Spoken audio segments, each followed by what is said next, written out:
नमस्कार, आओ मिलकर सीखे चैनल पर आपका हार्दिक स्वागत है।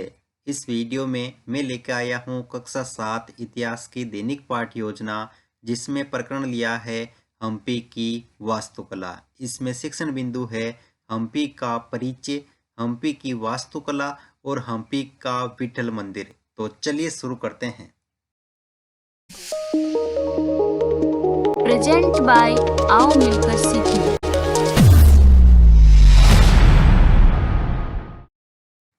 दोस्तों, सबसे पहले लिखेंगे यहाँ पर विद्यालय का नाम जहाँ पर आप इंटर्नशिप कर रहे हैं। कक्षा 7 विषय इतिहास, प्रकरण हम्पी की वास्तुकला।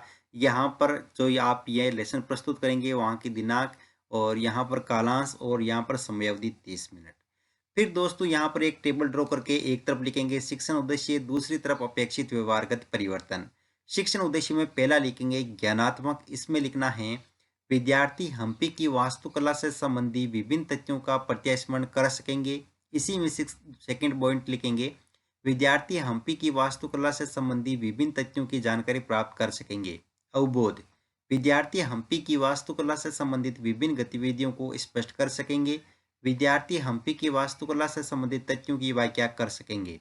ज्ञानोपयोग, विद्यार्थी हम्पी की वास्तुकला से प्राप्त जानकारी को अपने भावी जीवन में आवश्यकता अनुसार उपयोग कर सकेंगे। विद्यार्थी हम्पी की वास्तुकला से संबंधित तथ्यों का सामान्यीकरण कर सकेंगे। चौथा पॉइंट लिखेंगे कौशल, जिसमें लिखेंगे विद्यार्थी हम्पी की वास्तुकला से संबंधित तथ्यों को भारत के मानचित्र में अंकित करने की कुशलता का विकास कर सकेंगे। विद्यार्थी हम्पी की वास्तुकला से संबंधित तथ्यों को समझने की कुशलता का विकास कर सकेंगे। अभिरुचि, विद्यार्थी हम्पी की वास्तुकला से संबंधित विषय का अध्ययन करने में रुचि पैदा कर सकेंगे। विद्यार्थी हम्पी की वास्तुकला से संबंधित गतिविधियों की घटनाओं पर वार्तालाप करने में रुचि जागृत कर सकेंगे। अभिवृत्ति, विद्यार्थी हम्पी की वास्तुकला के प्रति सकारात्मक दृष्टिकोण का विकास कर सकेंगे। विद्यार्थी हम्पी की वास्तुकला के प्रति समीक्षात्मक दृष्टिकोण का दायित्व निभा सकेंगे। फिर है शिक्षण सहायक सामग्री, जिसमें लिखेंगे लपेट फलक, श्यामपट्ट, चौक, डस्टर, संकेतक एवं भारत का मानचित्र एवं समस्त कक्षा उपयोगी शिक्षण सहायक सामग्री। पूर्व ज्ञान में लिखेंगे विद्यार्थी हम्पी की वास्तुकला के बारे में सामान्य जानकारी रखते हैं। फिर प्रस्तावना, यहाँ पर प्रस्तावना प्रश्न करेंगे तो टेबल ड्रॉ करके एक तरफ लिखेंगे छात्राध्यापक क्रियाएं और दूसरी तरफ विद्यार्थी क्रियाएं। अगर आप छात्राध्यापिका हैं तो आप छात्राध्यापक की जगह छात्राध्यापिका क्रियाएं लिखेंगे। इसमें फर्स्ट क्वेश्चन करेंगे गाजी मलिक के नाम से कौन सा शासक प्रसिद्ध था, तो लिखेंगे गयासुद्दीन तुगलक। गयासुद्दीन तुगलक के बाद दिल्ली का शासक कौन बना था, तो मोहम्मद बिन तुगलक। और मोहम्मद बिन तुगलक ने 1326 में किस नगर की स्थापना की, तो विजयनगर की। मध्य युगीन में विजयनगर साम्राज्य की राजधानी कौन सी थी, तो लिखेंगे हम्पी। हम्पी की वास्तुकला के बारे में आप क्या जानते हैं, तो समस्यात्मक प्रश्न। इस प्रकार से दोस्तों यहाँ पर छात्राध्यापक या छात्राध्यापिकाएं क्रियाएं इस प्रकार से लिखनी है कि यहाँ पर जो विद्यार्थी आंसर देते हैं उसी से आपको क्वेश्चन की शुरुआत करनी है। फिर दोस्तों यहाँ पर प्रस्तुतिकरण लिख करके और टेबल ड्रॉ करके लिखेंगे, जिसमें शिक्षण बिंदु, फिर छात्राध्यापक क्रियाएं। अगर आप छात्राध्यापिका हैं तो यहाँ पर छात्राध्यापिका क्रियाएं लिखेंगे। यहाँ पर विद्यार्थी या फिर छात्र क्रियाएं, यहाँ पर विधि प्रविधि और यहाँ पर श्यामपट्ट सार। फिर इसमें शिक्षण बिंदु में पहला बिंदु लेंगे हम्पी का परिचय, जिसमें विकासात्मक प्रश्न में फर्स्ट क्वेश्चन गांवों के मकान किसके बने होते हैं, तो विद्यार्थी क्रिया में लिखेंगे मिट्टी, पत्थर, ईंटों आदि के। पत्थरों का शहर किसे कहा जाता है, हम्पी शहर को। हम्पी के बारे में आप क्या जानते हैं, तो यहाँ विद्यार्थी क्रिया में लिखेंगे निरुत्तर। विधि प्रविधि में प्रश्नोत्तर विधि।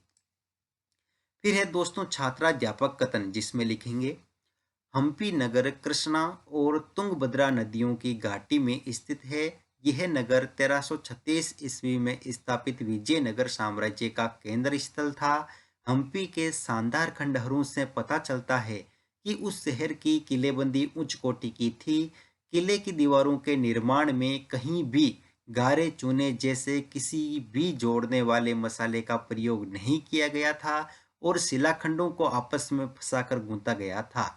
विद्यार्थी क्रिया में लिखेंगे विद्यार्थी ध्यानपूर्वक सुनेंगे और यहाँ पर विधि में वाक्यान विधि और श्यामपट्ट सार में लिखेंगे हम्पी नगर कृष्णा और तुंगभद्रा नदियों की घाटी में स्थित है। यह नगर 1336 ईस्वी में स्थापित, यहाँ पर लिखना है दोस्तों, स्थापित विजयनगर साम्राज्य का केंद्र स्थल था और यहाँ पर हम्पी से संबंधित यहाँ पर दोस्तों फोटो चिपकाएंगे और यहाँ बौद्ध प्रश्न में लिखेंगे फर्स्ट क्वेश्चन, हम्पी नगर की किलेबंदी कैसी थी? तो लिखेंगे उच्च कोटि की।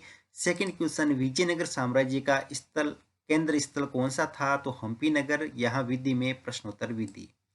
फिर है दोस्तों दूसरा शिक्षण बिंदु, हम्पी की वास्तुकला, जिसमें विकासात्मक प्रश्न में फर्स्ट क्वेश्चन, विरूपाक्ष मंदिर को किस नाम से जाना जाता था? तो लिखेंगे पंपापट्टी के नाम से।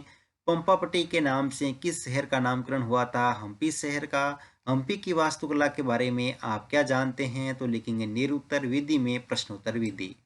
फिर है छात्राध्यापक कथन, जिसमें लिखेंगे हम्पी की वास्तुकला विभिन्न प्रकार की थी। वहाँ के शाही भवनों में भव्य मेहराब और गुंबद थे।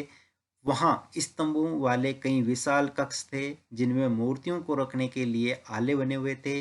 वहाँ सुनियोजित बाग बगीचे भी थे जिनमें कमल और टोडो की आकृति वाले मूर्ति कला के नमूने थे। 15वीं 16वीं शताब्दी के अपने समृद्धि काल में हम्पी कहीं वाणिज्यिक और सांस्कृतिक गतिविधियों से गुंजायमान रहता था। उन दिनों हम्पी के बाजारों में मुस्लिम सौदागरों, चेटियों और पुर्तगालियों जैसे यूरोपीय व्यापारियों के एजेंटों का जमघट लगा रहता था। विद्यार्थी के लिए हम लिखेंगे विद्यार्थी ध्यानपूर्वक सुनेंगे तथा मुख्य बिंदुओं को अपनी अभ्यास पुस्तिका में लिखेंगे। विधि में वाक्यान विधि और श्यामपट सार में लिखेंगे 15वीं और 16वीं शताब्दियों के अपने समृद्धि काल में हम्पी कई वाणिज्यिक और सांस्कृतिक गतिविधियों से गुंजायमान रहता था। फिर बौद्ध प्रश्न में लिखेंगे फर्स्ट क्वेश्चन, हम्पी के शाही भवनों में क्या होते थे? तो लिखेंगे भव्य मेहराब और गुंबद।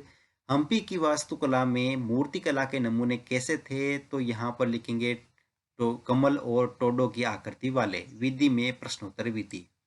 फिर तीसरा शिक्षण बिंदु लेंगे दोस्तों हम्पी का विठल मंदिर, जिसमें विकासात्मक प्रश्न में फर्स्ट क्वेश्चन करेंगे, बेंगलोर किस राज्य की राजधानी है? कर्नाटक की। कर्नाटक के पूर्वी हिस्सों में तुंगभद्रा नदी के तट पर कौन सा नगर स्थित है? तो लिखेंगे हम्पी। हम्पी के विठल मंदिर के बारे में आप क्या जानते हैं? निरुत्तर विधि में प्रश्नोत्तर विधि। फिर है छात्राध्यापक कथन, जिसमें लिखेंगे हम्पी में विठल मंदिर परिसर निस्संदेह सबसे शानदार स्मारकों में से एक है। इसके मुख्य हॉल में लगे 56 स्तंभों को थपथपाने पर उनमें से संगीत लहरियां निकलती है। हॉल के पूर्वी हिस्से से प्रसिद्ध शिला रथ है जो वास्तव में पत्थर के पहियों से चलता था। यह मंदिर सांस्कृतिक गतिविधियों का प्रमुख केंद्र है, जहां देवदासियां विरूपाक्ष मंदिर के अनेक स्तंभ वाले विशाल कक्षों में देव प्रतिमा राजा तथा प्रजाजनों के समक्ष नृत्य किया करती थी। महानवमी पर्व, जो आज दक्षिण में नवरात्रि पर्व कहलाता है, उन दिनों हम्पी में एक अत्यंत महत्वपूर्ण पर्व माना जाता था। राजा यहाँ विराजमान होकर नृत्य एवं संगीत तथा मल्लयुद्ध के कार्यक्रम भी देखा करता था। यहाँ विद्यार्थी क्रिया में लिखेंगे विद्यार्थी ध्यानपूर्वक सुनेंगे तथा मुख्य बिंदुओं को अपनी अभ्यास पुस्तिका में लिखेंगे। यहाँ पर दोस्तों वाक्यान विधि विधि में और श्यामपट सार में लिखेंगे हम्पी में विठल मंदिर परिसर निस्संदेह सबसे शानदार स्मारकों में से एक है। इसके मुख्य हॉल में 56 स्तंभ हैं और यहाँ पर विठल मंदिर का दोस्तों चित्र चिपकाएंगे। फिर बौद्ध प्रश्न में लिखेंगे फर्स्ट क्वेश्चन, हम्पी के विठल मंदिर में कितने स्तंभ थे? 56 स्तंभ। हम्पी का विठल मंदिर किसके पहिए से चलता था? तो पत्थर के पहियों से। और यहाँ पर विधि में प्रश्नोत्तर विधि। फिर यहाँ पर दोस्तों अंत में मूल्यांकन प्रश्न करेंगे, तो इसमें फर्स्ट क्वेश्चन लिखेंगे हम्पी नगर कब स्थापित किया? तो ऑप्शंस लिखेंगे 1336 ईस्वी में, 1340 ईस्वी में, 1345 ईस्वी में और 1330 ईस्वी में। फिर यहाँ पर सेकंड क्वेश्चन ऑब्जेक्टिव यहाँ पर टाइप करेंगे, कृष्णा और तुंगभद्रा नदियों की घाटी में यहाँ पर स्पेस स्थित है हम्पी नगर या विजयनगर। हम्पी के विशाल खंडों को आपस में फंसाकर गूंथा गया था, सत्य या असत्य। और अगला क्वेश्चन, हम्पी की वास्तुकला कैसी थी? और अगला क्वेश्चन लिखेंगे दक्षिण में नवरात्रि पर्व किसे कहा गया है? और गृह कार्य में 2 क्वेश्चन लिखेंगे, हम्पी नगर का सामान्य परिचय को स्पष्ट कीजिए, हम्पी की वास्तुकला एवं विठल मंदिर को स्पष्ट कीजिए और अंत में पर्यवेक्षक टिप्पणी।